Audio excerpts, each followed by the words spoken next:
Sign up for the Agranak Studios newsletter at agranak.com. Today we're going to take a look at the AD&D 2nd edition Mystara Campaign box set, Karameikos Kingdom of Adventure. Make sure you're subscribed so you don't miss an upload, and join the conversation over at the Agranak Cult Discord.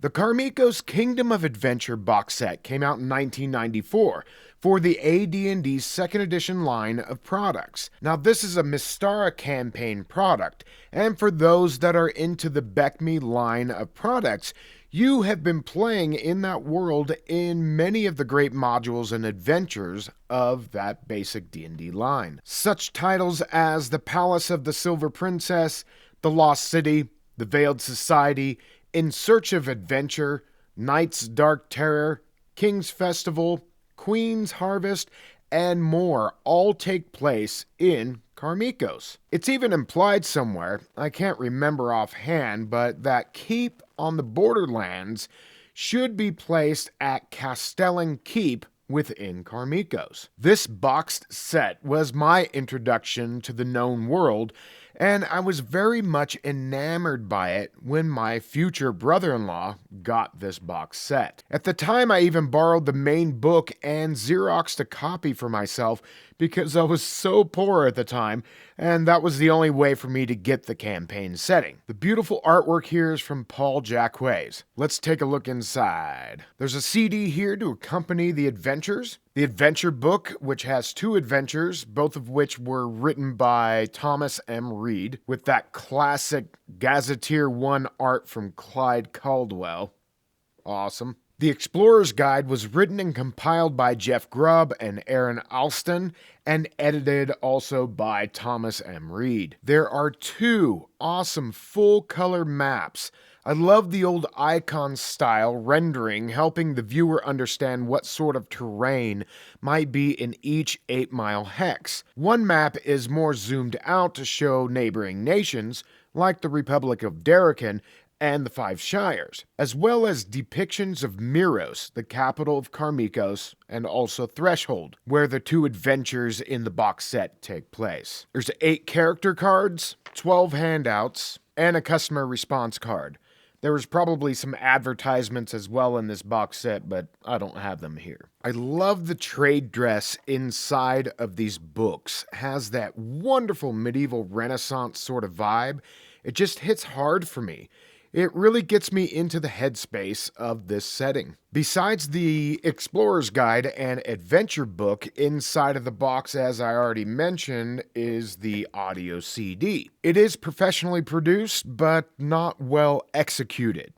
I only say that because the characters depicted in the audio tracks are supposed to be the player characters, and the voice actors speak for them. I get the reasoning in helping to teach new players how to play, but I think it's a bit overboard that the voice actors are actually voice acting the player characters, even if it is a dramatization. We're interested. We always seek adventure, especially if the gold is good. Indeed. Very well, let me begin. I have a dread fear that something may be amiss at the village of Elton Spring. It has been 2 weeks since I have received any message from the fair Beartrack, the town druid. That is not like Beartrack, especially as... You and he are in love. I see that nothing escapes your notice, wizard. Well, it would not be seemly for a Knight of the Griffin to be so entangled with it. They did a better job in Hail the Heroes, but I really think they missed the mark on this one. The audio tracks are designed to be used with the 2 adventures included in the adventure book, Trouble in Threshold and The Sound of Madness. Trouble in Threshold is a rescue the kidnapped victim mission where they uncover some low-level thugs trying to impress the criminal gang called the Iron Ring. The second adventure, The Sound of Madness, is centered around a love story between a druid and an administrator of the town of Threshold. Long story short, there's a hag that has bewitched the druid, and the heroes are commissioned to intervene and help rescue the druid from the influence of the hag. The adventures are designed to be used with the adventurer cards.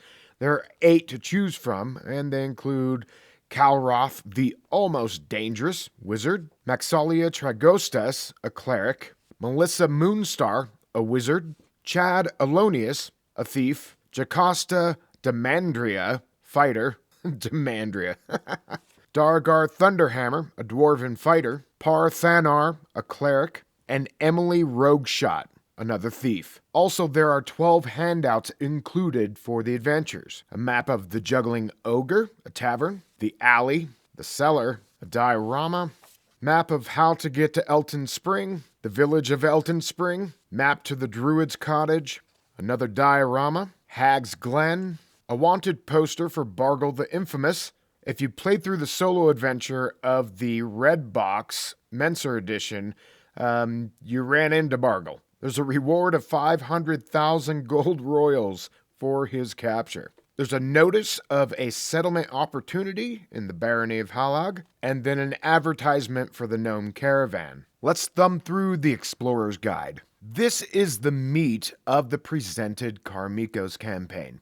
It includes an overview, history, society, cities and towns, and this is one of my all-time favorite maps, hand-drawn, showing all the different locations within Karameikos and the different towns. So cool. And a section on personalities, which takes up 42 of the 128 pages of this book. So there's no lack of NPCs here. Most of the NPCs are people of note, such as King Stefan Karameikos, his family, the cousin of the king, Baron Ludwig von Hendricks, and even Harry Potter and Hagrid. Wait a second. Sorry, this is Milo Corrigan and Alexis Corrigan. By the way, as mentioned, this came out in 1994. The first Harry Potter book came out in 1997. So maybe this was prophesying what was to come. But I digress. The book goes on to talk about Beyond the Borders, which is about surrounding lands and nations. The sidebars throughout have different pertinent information from the money that matters and the different coinage, as well as laws and other great tidbits. Great map of the known world. The appendices have sections on how to create characters that fit in the setting, different kits designed for specific classes, as well as a Karmikian calendar and encounter tables. This box set really brings me back to the 90s in a heartbeat. At that time, I was a player in my brother-in-law's game. I used this setting for years in my own weekly game in the early 2010s. And many of the things that I came up with in this setting, I've brought over into my own campaign world. In fact, a silver dragon I named Agranak made his first appearance in the Kingdom of Karameikos. Some old-school Mystara historians have put this box set on blast, citing that it does not have much conflict, and some NPCs that should be dead are now alive here. In the Gazetteer for the Grand Duchy, Gaz I of Karameikos, you had factions and villains and the like, but apparently they are a bit more aggressive in that book. The Kingdom of Karameikos, as opposed to the Grand Duchy, is a bit more cozy in its presentation, though it still has its threats as you adventure out into the wilderness that is still mostly untamed. For a diehard coming from the Beckme line with the Gazetteer books,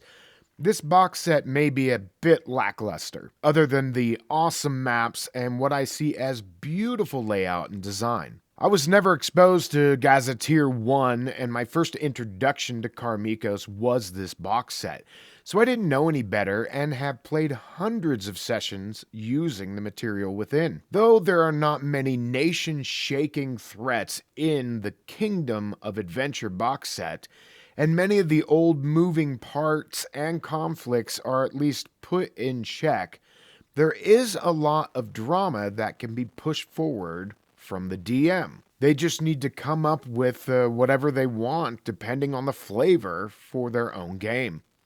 I think the fact that there was not much going on in regards to big threats to the area made the setting feel safe and comfortable in the cities and towns and villages. Then when you went out to explore, that is where your PCs could get into trouble. All in all, it's one of my favorite settings for AD&D's 2nd edition, and I couldn't recommend it more. Alright everyone, that just about does it for me. Thanks for stopping by Agranak Studios today, and we'll see you on the next one. Later! This video was brought to you by the generous support of our patrons. Consider becoming a patron so you can help us make more content like this. Or get yourself a t-shirt below. Later. Alright, do this and do that and do this and do that. And watch this video.